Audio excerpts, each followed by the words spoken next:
नमस्कार, मैं जितेंद्र चतुर्वेदी। क्या हमारे लिए भी सुप्रीम कोर्ट के दरवाजे रात में खुलेंगे? ये बहुत बड़ा सवाल है जो भारत के मुख्य न्यायाधीश डीवाई चंद्रचूड़ के सामने मुंह बाए खड़ा है। और ये जो प्रश्न है इसे मैं नहीं उठा रहा हूं, इसे उठाया है जवाहरलाल नेहरू विश्वविद्यालय की वाइस चांसलर ने।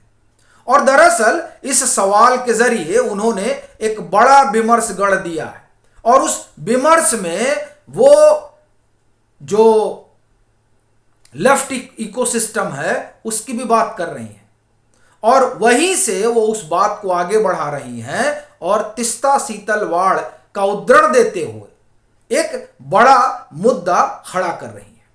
वो कहती हैं कि जिस तरह से तीस्ता सीतलवाड़ को राहत मिली, क्या उसी तरीके से हम लोगों को भी राहत मिल सकती है? और वो जो राहत मिली, उस राहत ने तो सबको स्तब्ध कर दिया था। क्योंकि जो खबर आई थी वो खबर ये साफ कह रही थी कि शनिवार का रोज था। गुजरात हाई कोर्ट से तीस्ता सीतलवाड़ को कोई राहत नहीं मिली थी, उनको अब सरेंडर ही करना था। और उस बाबत छुट्टी के रोज, और छुट्टी का रोज भी कैसा, जब सीजीआई खुद मशगूल है एक कार्यक्रम में और उस कार्यक्रम में उनको फोन आता है। उस फोन के आने के बाद बेंच बैठती है 6:30 बजे के आसपास। उस बेंच में मामला टाई हो जाता है, दूसरी बेंच बैठती है और फिर 9:30-10 बजे के आसपास जो है तीस्ता सीतलवाड़ को अंतिम प्रोटेक्शन मिल जाता है कि अब जब सुप्रीम कोर्ट इस पर सुनेगी तब तक जो है वो जो गुजरात हाई कोर्ट ने कह रखा वो सब नहीं चलेगा। और फिर बाद में तीस्ता सीतलवाड़ को रेगुलर बेल मिल जाती है। और ये उस मामले में मिल रहा है जिसमें खुद इसी सुप्रीम कोर्ट ने कहा था कि ये जो जाकिया जाफरी जो मामला लेकर चल रही हैं 2002 वाला, वो पॉलिटिकल मोटिवेटेड दिखाई दे रहा है और उसमें तमाम चीजें बता रही हैं कि किस तरह से इसको रचा बुना गया और एक मामला तैयार किया गया ताकि राजनीति होती रहे। और इसीलिए एम खानविलकर की खंडपीठ ये कहती है कि कायदे से ऐसे लोगों के खिलाफ तो कार्रवाई होनी चाहिए। और जब इस तरह का निर्णय सुप्रीम कोर्ट से आता है तब गुजरात की एजेंसियां सक्रिय होती हैं और एफआईआर वगैरह करती हैं और फिर जांच पड़ताल शुरू होती है। अब उस जांच पड़ताल के दरमियान ही कई चीजें निकल कर आती हैं जिसमें यह पता चलता है कि नहीं, ये तो उस इकोसिस्टम का हिस्सा है जो नरेंद्र मोदी के खिलाफ अभियान चलाने में जुटे हुए थे। और फिर इनको हिरासत में लिया जाता है और हिरासत में लेने के बाद के दिनों में इनको सुप्रीम कोर्ट से आप एक तरह से कहें कि अंतरिम राहत मिलती है और फिर वो जो अंतरिम राहत है वो चलती रहती है। लेकिन चूंकि रेगुलर बेल तो गुजरात हाई कोर्ट से मिल सकती है, सो गुजरात हाई कोर्ट जब ये पहुंचती है तो बात बन नहीं पाती है। और जब बात बन नहीं पाती है तब देर शाम जो है वो अदालत बैठती है और फिर 9:30 बजे तक इनको अंतरिम प्रोटेक्शन दे देती है।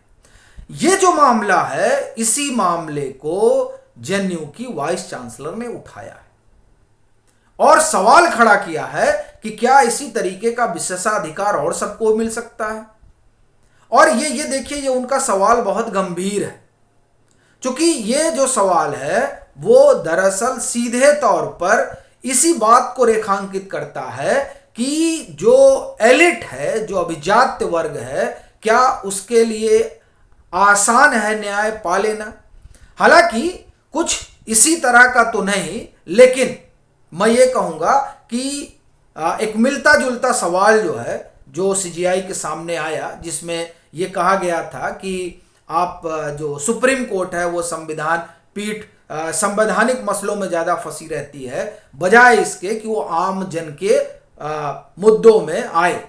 तो उस पर सीजीआई ने कहा कि नहीं, संविधान पीठ जो है उसके भी मुद्दे बड़े महत्वपूर्ण होते हैं और उन्होंने 370 का उद्धरण भी दिया और वहां यह भी स्पष्ट किया कि नहीं, हम जन सरोकार के मुद्दों को भी सुनते हैं और फिर 370 भी जन सरोकार से जुड़ा हुआ ही मुद्दा है, क्योंकि 370 को लेकर एक जो पूरा देश है उसकी अपनी एक राय है, जम्मू कश्मीर की अपनी एक भावना है। तो इसलिए ये कह देना कि नहीं संविधान पीठ में जो मसले आते हैं वो अलग हैं और हम आम जन से जुड़े हुए मसले नहीं सुनते हैं, तो नहीं, हम आम जन से जुड़े हुए मसले सुनते हैं और ये 370 है ये भी आम जन से जुड़ा हुआ मसला है। यानी भारत की सुप्रीम कोर्ट को ये बताना पड़ रहा है कि नहीं, हम जन सामान्य के मसले सुनते हैं और उनसे हमारा सरोकार है। यानी कि जब ये कहना पड़ रहा है तो इसका एक अर्थ तो ये निकलता ही है कि एक धारणा है जो लोगों में बन रही है, और क्या उसी धारणा की अभिव्यक्ति है जेएनयू के वाइस चांसलर का ये कहना कि क्या हमारे लिए भी रात में सुप्रीम कोर्ट खुल सकती है, और ये सवाल वो भारत के मुख्य न्यायाधीश से पूछ रही है। तो स्वाभाविक है कि यह प्रश्न बड़ा हो जाता है, क्योंकि सवाल यहां जो है वो साख कहा जाता है। और वैसे भी आप देखिए कि कई जगह लगता है कि ऐसा कैसे हो सकता है, और क्या अब जहां भी लगता है वहां कपिल सिब्बल दिखाई दे देते हैं। तो फिर यह सोचना पड़ता है कि क्या कपिल सिब्बल का चेहरा इतना बड़ा है कि वहां कई चीजें गौड़ हो जाती हैं। और देखिए ये सवाल इसलिए उठ रहा है और उठाया जा रहा है क्योंकि तीस्ता सीतलवाड़ के मसले में आप देखिए, अभी ये जो एडिटर गिल्ड्स वाला मसला है इसमें आप देखिए, इसमें क्या, इसमें भी कपिल सिब्बल जो है वो रिप्रेजेंट कर रहे हैं। यहां क्या सुप्रीम कोर्ट का ऑब्जर्वेशन आता है कि देखिए हर जर्नलिस्ट की अपनी एक राय होती है और उस राय का सम्मान होना चाहिए। तो फिर उसमें मनीष कश्यप वाला भी मामला होता है कि अगर राय का सम्मान होना चाहिए तो वहां तो मनीष कश्यप की राय भी नहीं थी, जो मनीष कश्यप वाला मसला है। तो इस तरह की कई चीजें हैं जिसमें लगता है कि नहीं, क्या यहां इस तरीके से होना चाहिए। और अगर हम मनीष कश्यप वाले मसले को एक तरफ रख दें कि चलिए उसको देखने का प्रिज्म अलग है और इसको देखने का प्रिज्म अलग है, यानी ये जो एडिटर गिल्ड्स वाला मसला है, इसके जो 4 पत्रकार हैं जिन पर इस तरह का आरोप है कि उन्होंने फेक न्यूज चलाई, उनको देखने का प्रिज्म एकदम अलग है। तब यह सवाल उठता है कि ये जो 14 पत्रकार जिनका बहिष्कार की बात हुई, जिनकी सूची वगैरह जारी हो गई, तो इनको किस प्रिज्म में रखकर वो इकोसिस्टम देखता है, यह भी अपने आप में एक बड़ी चीज है। लेकिन जो सबसे बड़ा सवाल है वो यही कि ये जो धारणा पनप रही है, और ये धारणा पनप रही है, इस बात को जेएनयू की वाइस चांसलर रिप्रेजेंट कर रही है जब वो इस तरह का सवाल उठाती है। वैसे ही जैसे आप देखिए कि सनातन पर जो पीआईएल पड़ी, ये जो उदयनिधि स्टालिन का बयान था, उस बयान के बाबत, तो उसको उस पर यह हुआ कि नहीं अभी इस पर त्वरित सुनवाई नहीं होगी, थोड़ा आगे जाएगा। तो इससे भी ये हुआ कि अच्छा ये मामला नहीं सुन रहे हैं, आगे कोई और दूसरी तरीके का मामला आता तो उसको सुन लिया जाता। तो इस तरह की जो चीजें हैं वो जाहिर तौर पर सवाल खड़ा करती हैं, और वो सवाल सीधे तौर पर सीजीआई के सामने खड़ा होता है कि ये जो सुप्रीम अदालत है इसको लेकर बड़ा भरोसा है लोगों में, और हम लोग जिस परिवेश से आते हैं वहां तो ये कहा ही जाता है, अगर 2 लोगों में आपस में कहा सुनी हो जाती है तो आप उनको कहते हुए पाएंगे कि चलो तुमको अदालत में देख लेंगे। यानी जो अदालती फैसले होते हैं वो पत्थर की लकीर होते हैं, और इसीलिए जो कुछ अदालत कहती है उस पर जनमानस अपनी मुहर लगा देता है। ये साख है अदालतों की।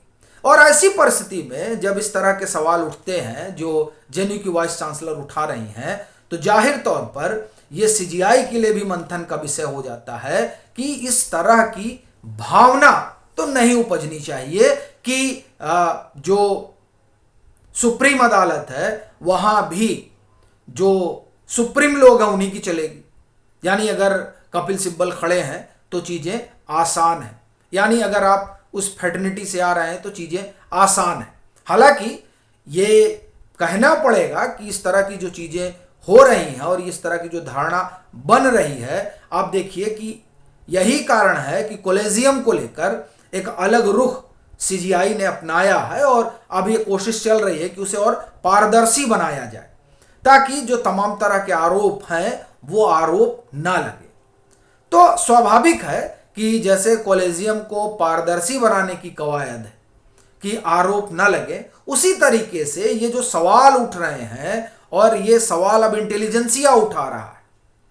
जवाहरलाल नेहरू विश्वविद्यालय की कुलपति अगर ये सवाल उठाती हैं कि क्या हमारे लिए भी अदालतें रात में खुल सकती हैं, खुलेंगी, तो जाहिर तौर पर एक विमर्श तो बन रहा है। और ये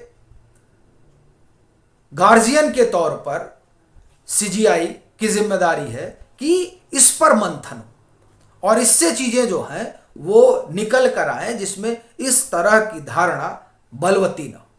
बाकी आपकी अपनी क्या राय है जरूर साझा करें। मतांतर से नहीं जुड़े हैं तो जुड़ें, वीडियो को लाइक करें और खूब शेयर करें।